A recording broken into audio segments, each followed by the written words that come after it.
Bueno, ¿qué tal? Mucho gusto. Mi nombre es Santiago Ávila. El día de hoy lo voy a entrevistar. Vamos a hablar sobre el conflicto armado interno, que fue un conflicto en Guatemala que tuvo una duración de 36 años, y sobre la firma de los acuerdos de paz que se realizó en 1996. Entonces, por favor, cuéntenos cuál es su nombre, su carrera, profesión. Buenos días, soy Julio David Menchú, soy profesor de Historia y Ciencias Sociales.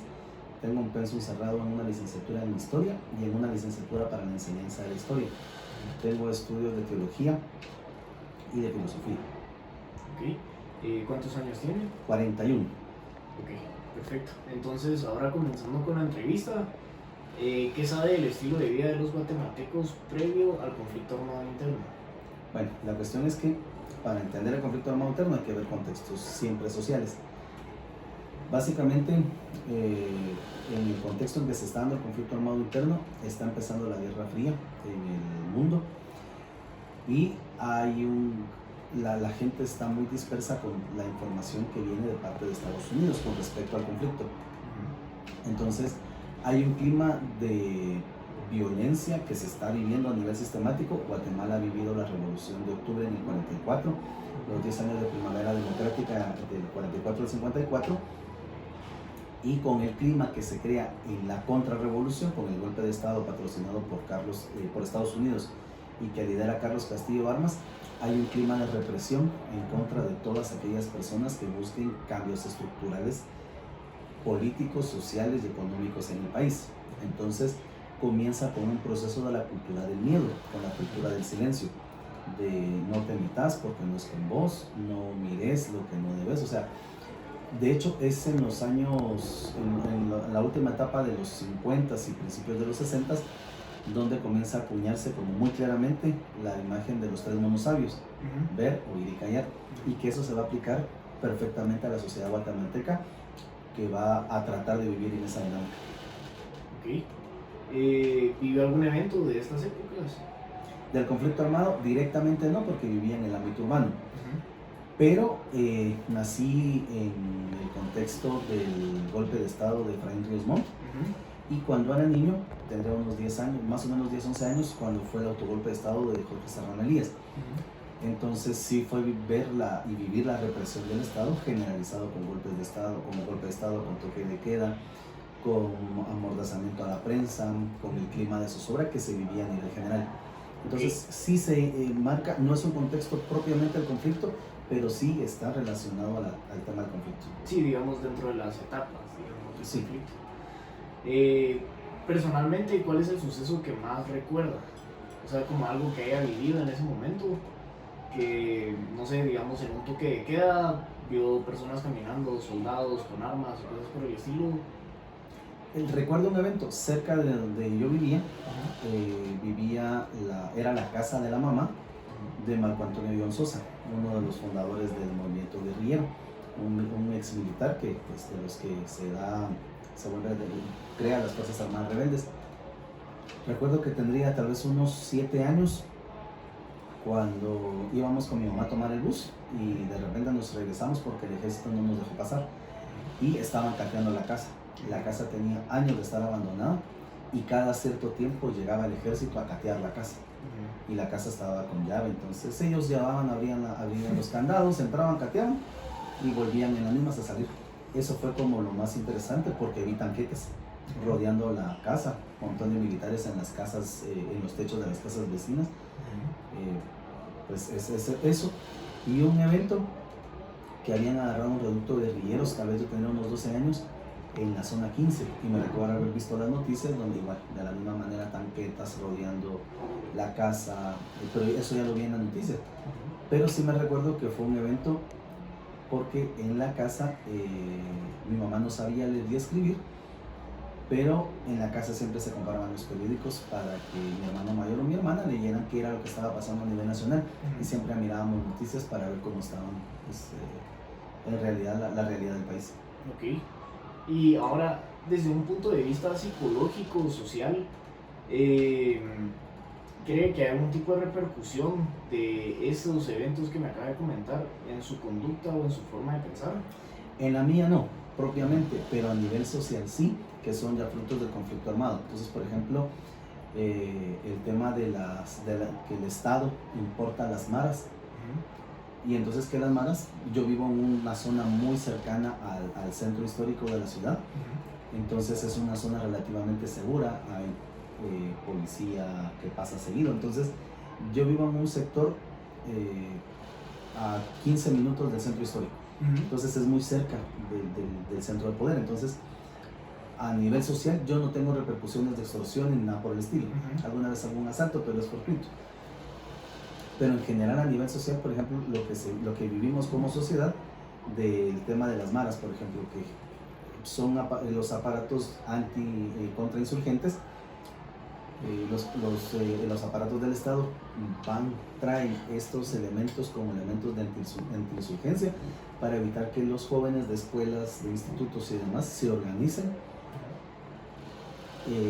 de manera social y se aglutinan en este tipo de grupos delictivos para controlar a la misma población.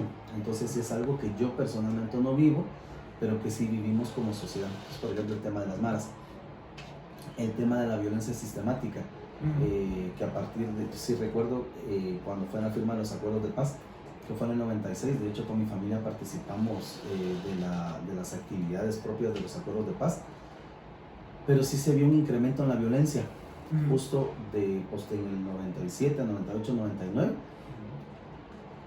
porque pues, había todo un grupo de personas que en su mayoría eran militares, desmovilizados, que dejaron de dedicarse a las armas y que entonces sus habilidades las trasladaron de la violencia sistemática de derechos humanos con el Estado a lo individual.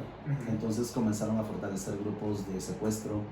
Recuerdo que a finales de los 90 el miedo que se tenía era muy fuerte, por ejemplo, a los secuestros. Me recuerdo un 24 de mayo de algún año en específico, no recuerdo el año en específico, pero secuestraron de la iglesia de Don Bosco a una de las novelas, a una de las señoras de la novela, y nosotros íbamos a misa por el día María Auxiliadora. Entonces acababa de pasar todo eso cuando estaba el ejército de la policía, que a la señora la habían secuestrado saliendo de misa. Entonces fue un evento, pues para mí no traumático, pero sí fue algo que se dio en el contexto propio de la guerra. Ok. Ahora de esto ya me comentó un poco con la primera pregunta, pero igual por algunas pinceladas más, en un contexto global y nacional, ¿qué llevó a Guatemala al conflicto armado interno? Es una pregunta bien amplia. Mira, creo que la idea es como empezar a analizar los contextos internacionales. Siempre se ha tenido la idea que el conflicto armado interno empieza con la Guerra Fría, pero el conflicto armado interno empieza en Guatemala con todo el régimen liberal desde 1871 hasta el gobierno de Jorge Ubico. Entonces las raíces estructurales del conflicto no están necesariamente en el contexto de la Guerra Fría. El conflicto armado interno empieza con las transformaciones que los dos gobiernos de la revolución tratan de hacer en Guatemala y que son revertidas por el gobierno de Carlos Castillo Barmas con la contrarrevolución. Entonces, por ejemplo, pensar que la reforma agraria va a traer grandes beneficios a muchas personas y pensar que darle tierra a un campesino a través de un banco y un crédito para que el campesino tenga acceso a tierra, pueda acceder a un crédito para tener el desarrollo económico, su desarrollo económico, y que al final ese desarrollo económico familiar va a tener una repercusión en el desarrollo económico del país, llamarlo comunismo, creo que ahí ya tenemos problemas. Entonces, por eso cualquier cuestión que tenga que ver con un carácter de desarrollo social va a ser considerado tipo comunista. Entonces, si nos vamos desde esa línea, hay gente que recibió tierra de la reforma agraria y que luego a esta gente se le es quitada la tierra y vuelve a ser semi-esclava, porque no eran esclavos, porque técnicamente eran libres, pero que comienzan a vivir nuevamente en un sistema semifeudal a la usanza de los tiempos de Jorge Ubico. Entonces aquí ya tenemos una gran forma de violencia generalizada por el Estado que pues hace grandes diferencias. Esto se recrudece con el contexto de la Guerra Fría, porque entonces si ya Estados Unidos comienza a ver cualquier intento de formar cooperativas, de formar organizaciones sociales, organizaciones civiles, pues ya comienza a crear sospecha. Entonces por eso es que muchos religiosos y religiosas que a partir del Concilio Vaticano II, por ejemplo en el 64, del 64 al 66, comienzan a darse cuenta que la fe se debe transmitir, pero no la fe sola, porque como decían unos amigos, como decía, pues la gente tiene que comer, como decía un sacerdote, don del Cámbara, él decía, si yo le doy de comer a los pobres me llaman santo, pero si yo pregunto por qué son pobres me llaman comunista. Entonces en ese contexto la iglesia comienza a darse cuenta a partir del Concilio Vaticano II que es necesario las grandes reformas estructurales en toda América Latina y en todo el mundo, o sea, acceso a la tierra. Y entonces una forma muy fácil de ayudar a la gente es organizar cooperativas. Entonces la gente se organiza, siembran un solo cultivo, lo organizan, se organizan, lo siembran, lo venden como grupo, entonces eso les va a generar ganancias. Eso a los grandes terratenientes del país no les conviene. Y entonces van a ver en cualquier intento de alguna organización, guerrilleros por todos lados, comunistas por todos lados, que de hecho hoy en Guatemala, al día de hoy, el decir comunista sigue siendo un insulto.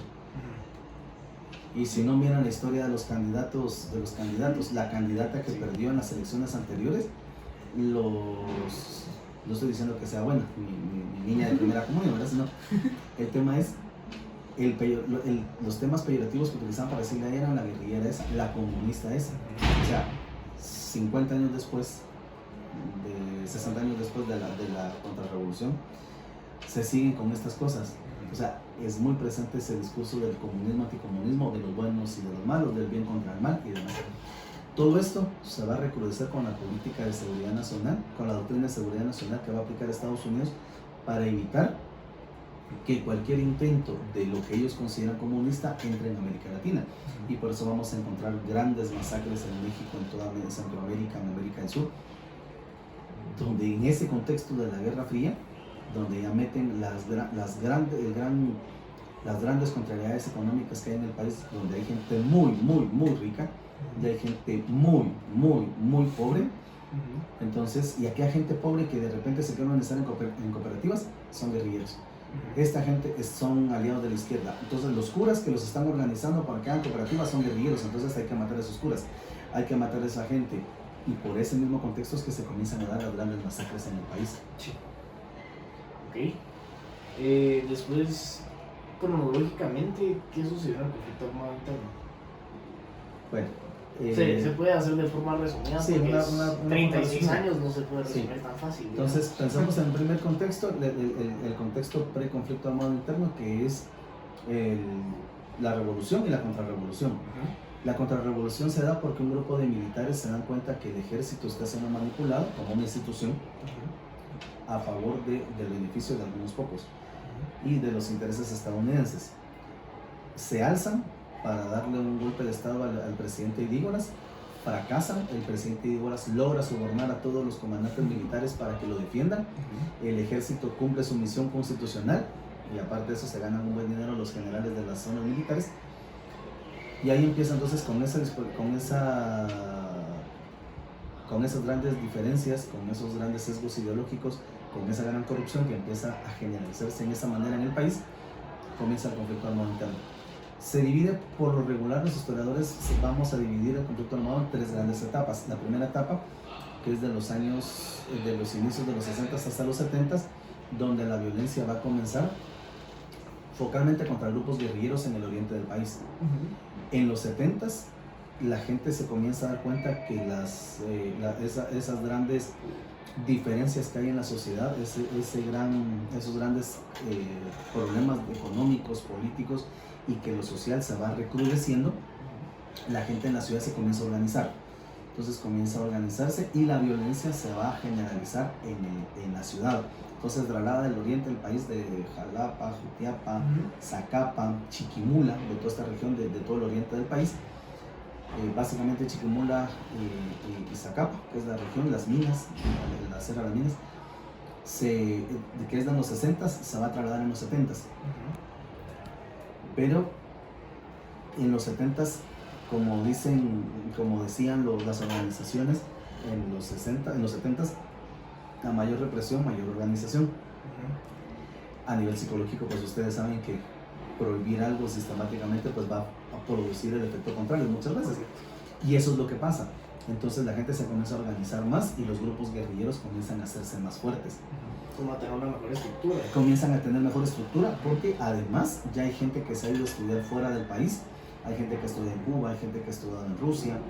Entonces ya viene con escuela, y que van a formar y a integrarse a los cuadros guerrilleros, entonces en cuestiones de estructura. Entonces ya crean una lógica más institucional de la guerrilla, aunque no se puede llamar tan institucional porque eran 4 ejércitos grandes con muchos pequeños ejércitos que van a formar frentes y demás. O sea, no hay una lógica institucional como en el caso del ejército de Guatemala, pero sí una lógica pues donde hay gente más estudiada, que ha estudiado y demás. Cuando se da este proceso, los grupos guerrilleros comienzan a pensar que es importante hacer que la gente se organice. ¿Y dónde es donde está la gente más explotada del país? En el occidente. De hecho, si vos investigás al día de hoy, el departamento más pobre del país es Huehuetenango, donde la población es el 90% de la población indígena, donde el 100% de la población, 90% de la población es indígena. Eso ya te da una pauta. Entonces los grupos guerrilleros comienzan a movilizarse hacia el occidente del país para querer organizar a la gente para que se levanten armas y derrocar al gobierno. Y entonces en los 80s, del 79 más o menos, que asume la presidencia el general Romero Lucas García, el séquito y demás, que son los grandes violadores de derechos humanos, todos los 80s hasta la primera parte de los 90s se van a dar grandes masacres en todo el occidente del país. Entonces hay 2 grandes informes que van a estudiar todo el conflicto, pero que van a acentuar que la violencia sistemática del Estado se generalizó en esta época, entonces en los 80s, más o menos del 79, 80, y el punto álgido, el punto más fuerte de la violencia sistemática del Estado fue en el año 82, justo cuando asume la presidencia, cuando asume como la jefatura de Estado el general José Fabián Ríos Montt, que le da golpe de Estado al general Romero Lucas García. Entonces más o menos por ahí, y luego ya se da un pase de transición, ya donde también a Estados Unidos no le conviene mantener tantas luchas y tantos ejércitos en América Latina, y comienza a pedir una pacificación para la región. Entonces empiezan con los acuerdos de paz en el 91 en El Salvador, se va pacificando la región y demás, y luego terminamos con la pacificación de Guatemala en el 96. Ok, perfecto. ¿Y qué sabe de los acuerdos de paz firmados en el 96? Me interesan datos de personas presentes, información en los acuerdos, no todos porque son bastantes, pero superficialmente, digamos, y si hubo algún evento durante la firma de estos. Bueno, mira, los acuerdos de paz creo que todo el mundo lo necesitaba. No es posible que hayan masacres con esos niveles de violencia y demás. Entonces los acuerdos de paz son como la esperanza de querer refundar un Estado, de querer refundar el Estado, de querer construir una nación, que a nivel de ciencia política son conceptos distintos, el Estado y la nación son conceptos distintos. Entonces, por ejemplo, parte de esto es que se va a convocar a varios sectores, y estos sectores van a comenzar a cabildear con el Estado y con la guerrilla qué es lo que se quiere.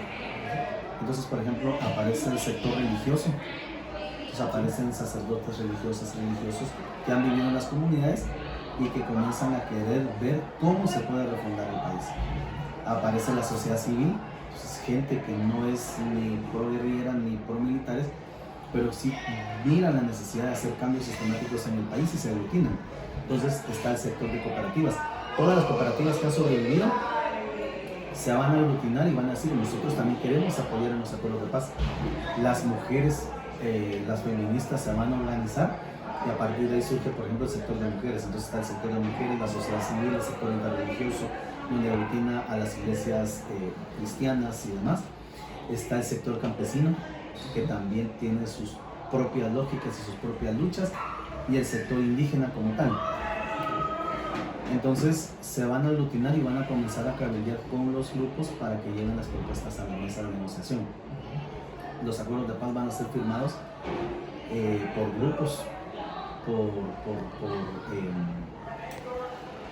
por los intereses a los que van a desarrollar, y para que se den las condiciones, los primeros comienzan a ser grabados firmados en México, y luego los países que van acompañando pues van a ser sede. Noruega, Oslo, Noruega, ¿cómo se llama? Suecia, pues van a comenzar a favorecer que se vayan discutiendo las condiciones para los acuerdos de paz. Los acuerdos de paz creo que son la idea de refundar un Estado con una sociedad más democrática, donde el poder civil sea el que manda y no el poder del ejército. Entonces ese creo que era como el eje fundamental de los acuerdos de paz, que lamentablemente con la consulta popular del 99, las reformas constitucionales que se tenían que haber dado para darle vida completa a los acuerdos de paz, la consulta popular no pasa. Hay sectores oscuros del país que hacen una gran campaña en contra de los acuerdos de paz y al final gana no. Entonces esa plenitud que le pudiera dar los acuerdos de paz a la refundación del Estado, pues no se llegó a cumplir la cabalidad. Después lo comentó un poquito ahorita, pero ¿sabes si alguna entidad u otro país o continente, como alguna organización del carácter de la ONU, se involucró en la firma de los acuerdos de paz?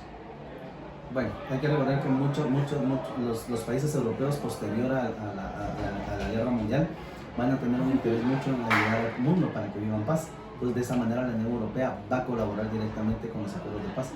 Entonces los acuerdos de paz son liderados por Naciones Unidas.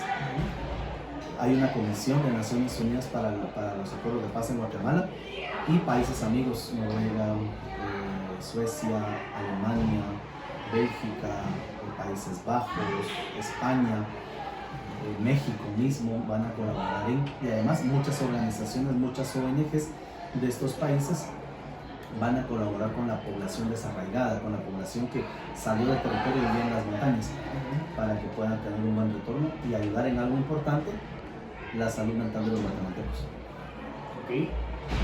Y ahora, teniendo en cuenta los últimos eventos sociales a nivel global, ¿cree que pueda repetirse un evento de esta escala en Guatemala? Conflicto armado interno como tal, no. Porque si algo tuvo éxito el conflicto armado interno, fue el desarticular el movimiento social. ¿De cuántas injusticias nos quejamos hoy? ¿Qué tanto se organiza la gente para manifestar? Hay comunidades que, por ejemplo, bloquean una carretera por los cobros exagerados en la luz. ¿Y qué es lo que sale diciendo la gente? Esos que no tienen nada que hacer. O por ejemplo, gente que que bloquean una carretera principal porque no tienen carreteras a sus comunidades. Esos huevones que no tienen nada que hacer, pero si la gente está luchando por el derecho a la vida. Entonces, si en algo tuvo éxito la actividad contra insurgente, fue en desarticular el movimiento social y que cada día el guatemalteco sea más indiferente a las grandes problemáticas que afectan a las mayorías. ¿Y pondría esto como una repercusión social, digamos, a la actualidad? Claro, por ejemplo, el hecho de que vos no querrás, por ejemplo, no hay de cultura de denuncia. Pasa algo, la gente se calla, no hay cultura de denuncia, la gente quiere salir, entre menos problemas hayan mejor. Entonces, ¿qué es lo preferible? En vez de denunciar, en vez de pedir que el aparato público funcione, como por ejemplo la policía, para desarticular bandas de crimen organizado, ¿qué es lo que hace la gente? Prefiere vivir en condominios. Entonces te encerrás en vez de exigir que las condiciones sociales y políticas del país mejoren para todos. Entonces verás por tu derecho. Si vos tenés las condiciones para vivir en un condominio, perfecto, entonces contratás más guardias de seguridad, contratás más policías con escopetas en torres que vigilen, que roben, como muchas colonias que existen en el país. Pero es que ¿por qué tenemos que vivir encerrados? Tendríamos que vivir libremente. Si yo llamo a la policía tendría que llegar inmediatamente a solucionarme. Bueno, en mi caso, pues yo por donde vivo, la policía llega muy rápidamente. pero en muchos lugares la policía no llega y la gente vive a merced del crimen organizado. Entonces esas son las repercusiones que tuvo el conflicto armado interno hoy en día en la población. Pero también hay unas cuestiones que fueron bastante positivas, como cuáles. Las comunidades pueden interlocutar con el Estado. O sea, la gente viene y dice, por ejemplo, que tapar una carretera no funciona. Sí, sí funciona. Las comunidades obtienen poco a poco lo que tienen. Y además que las comunidades hayan logrado autogestionar muchas veces proyectos. Funciona. Pero entonces, creo que a nivel como a nivel macro, tiene de las dos formas. Tiene más negativas que positivas. Porque pues sí hay gente que tiene que ha logrado obtener grandes beneficios. Por ejemplo, que en mi DPI yo pueda poner que soy maya quiché. Ese es un logro de los acuerdos de paz, porque se me reconoce mi identidad cultural y étnica y lingüística, mientras que a otras personas no. O sea, en otros lugares no. Entonces creo que eso como se ha perdido muchísimo y se ha ganado muy poco. Okay. Y eso sería todo, Julio. Muchísimas gracias. Claro.